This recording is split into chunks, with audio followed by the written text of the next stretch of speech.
안녕하세요. 굿라이프 구독자 여러분, 비뇨의학과 전문의 고재익입니다.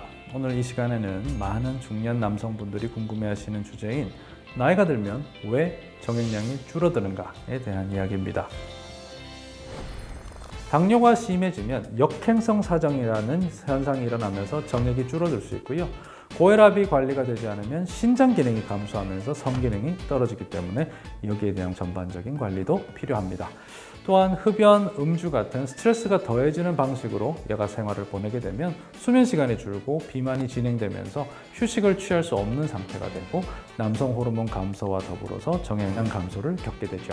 또한 전립선의 변화도 중요한 요인입니다. 전립선은 정액의 일부를 생성하는 기관인데 나이가 들면 전립선이 커지거나 기능이 떨어지게 됩니다. 이렇게 정액량이 줄어드는 것은 자연스러운 과정일 수 있지만 이를 개선할 수 있는 방법도 있습니다.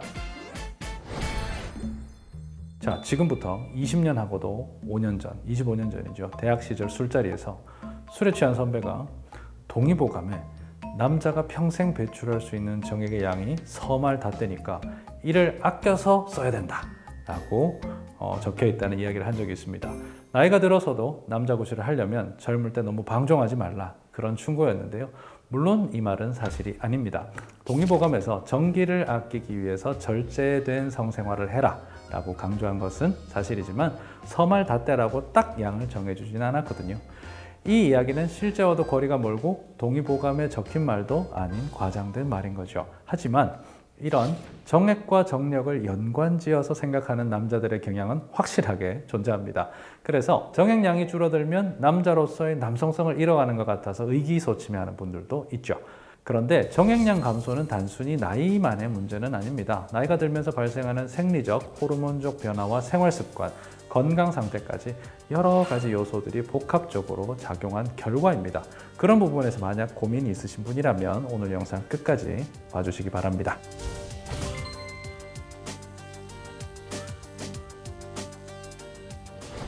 자, 나이가 들면서 정액량이 감소하는 가장 중요한 원인은 당연히 호르몬 감소입니다.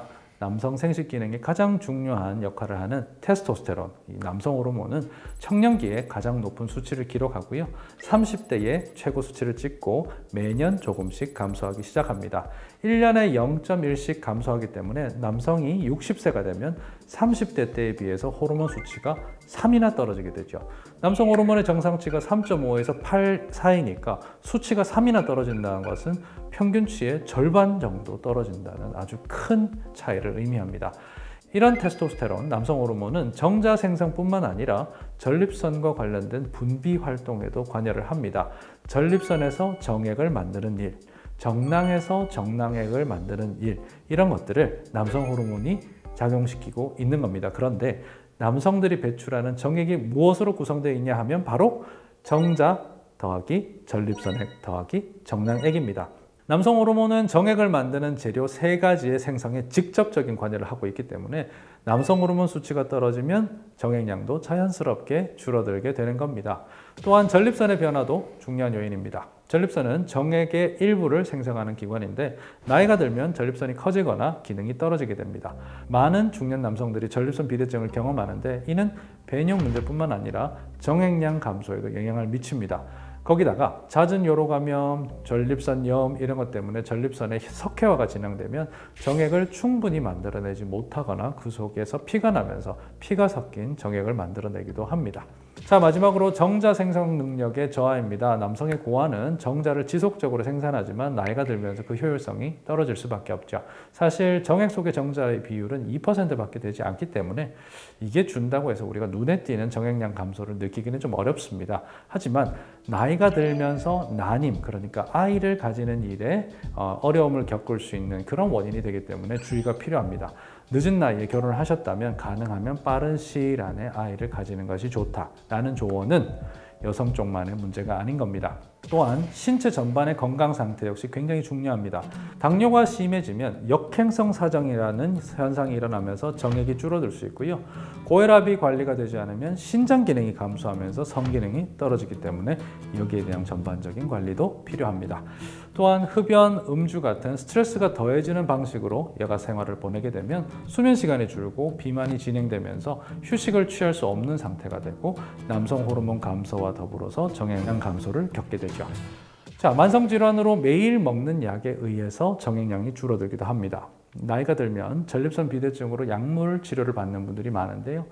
전립선 비대증 치료에 사용되는 알파 차단제나 5알파 환원 효소 억제제는 전립선 크기를 줄이거나 배뇨 문제를 해결하는 데는 매우 효과적이지만 이 약물들은 정액량 감소라는 부작용을 유발할 수 있습니다. 특히 알파 차단제라는 약물은 역행성 사정, 정액이 밖으로 나가는 것이 아니라 방광 안을 통해서 역류하게 되는 그런 현상을 만드는 그런 약물입니다. 이 때문에 실제로는 사정을 했지만 정액이 거의 나오지 않거나 소량만 나오는 그런 경험을 할 수 있게 되죠. 하지만 모든 알파 차단제가 역행성 사정을 일으키는 건 아니라서 이런 증상이 생길 경우에는 주치의에게 약물을 바꿔주십시오 라고 요구를 하시는 것만으로도 충분히 해결될 수 있습니다.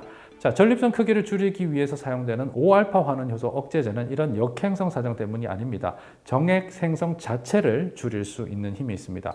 알파 차단제가 정액의 배출 경로의 문제를 만든다면 5알파 환원 요소는 생성 자체에 영향을 주는 겁니다. 따라서 이 약물 두 가지 모두를 사용할 경우에는 또는 장기적으로 복용할 경우에는 당연히 정액량이 줄어들 수밖에 없는 겁니다. 자, 이렇게 정액량이 줄어드는 것은 자연스러운 과정일 수 있지만 이를 개선할 수 있는 방법도 있습니다. 약물로 인한 정액량 감소 외에 생활 습관을 통해 정액량을 유지하거나 늘리는 데 도움을 줄 수 있는 몇 가지 방법을 알려드리겠습니다. 자, 첫 번째로는 물을 많이 드셔야 됩니다. 수분 섭취, 이것이 매우 중요합니다. 정액의 90% 이상이 물로 구성되어 있기 때문에 물을 충분히 마시는 것이 중요합니다. 두 번째로 너무 자주 배출하지 않도록 노력을 해야 됩니다. 자주 사정하게 되면 정액 생성에 시간이 필요한데 나이가 들면 들수록 정액을 만들어낼 수 있는 시간이 더 많이 걸리거든요. 그래서 자주 사정을 하시게 되면 정액량이 줄 수밖에 없습니다. 평균적으로 적어도 2, 3일에 한 번 정도로 제한을 하시는 것이 이상적이겠습니다.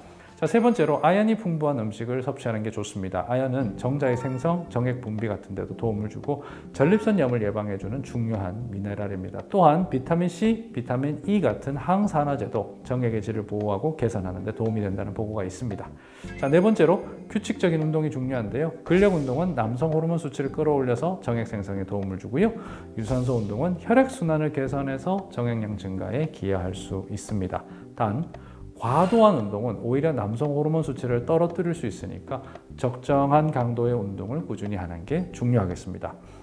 마지막으로 흡연과 과도한 음주를 피하는 것도 정액량을 늘리는 데 도움이 됩니다. 담배와 알코올은 혈관을 수축시키고 스트레스 호르몬을 분비하게 만들어서 남성 호르몬을 억제합니다. 이를 통해서 전립선 생식기에 나쁜 영향을 주게 되죠. 당연히 정액 생성에 방해가 되니까 담배와 알코올은 피하는 것이 좋겠습니다. 자, 만약 전립선 비대증에 대한 약물요법으로 정액량이 줄었다면 일단 주치의에게 당연히 이걸 알리는 편이 좋겠죠. 알파 차단제 때문에 만약 이런 증상이 생겼다면 정액을 배출하는 길목에 영향을 덜 주는 약으로 변경할 수가 있고요. 5알파 차단제도 정액 생성을 그나마 덜 억제하는 피나스테리드라는 약물로 교체하는 방법이 있겠습니다. 이런 약물 변경에도 정액량이 계속 감소한다면 전립선에 대한 약물 치료가 아니라 수술적 치료를 고민해 볼 수 있는데 사실은 전립선 수술 역시 역행성 사정, 사정장애 같은 부작용이 있을 수가 있어서 여기에는 고민이 조금 필요하긴 합니다. 거기다가 검사를 통해서 남성 호르몬 부족이 확인됐다면 주사를 통한 보충요법으로 이걸 해결할 수 있으니까 개인적인 노력에 더불어서 적극적인 병원 치료 또한 같이 고민해 볼 수 있겠습니다.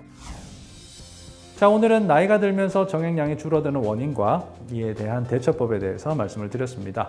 나이가 들면서 생기는 변화는 자연스러운 과정이지만 적절한 대처를 통해서 삶의 질을 높이고 건강을 유지할 수 있습니다. 중요한 것은 건강한 생활 습관을 유지하는 것과 필요할 때 전문가의 도움을 받는 것이겠죠. 건강한 삶을 위해 항상 노력하는 여러분들 응원드립니다. 저는 비뇨의학과 전문의 고재익입니다. 감사합니다.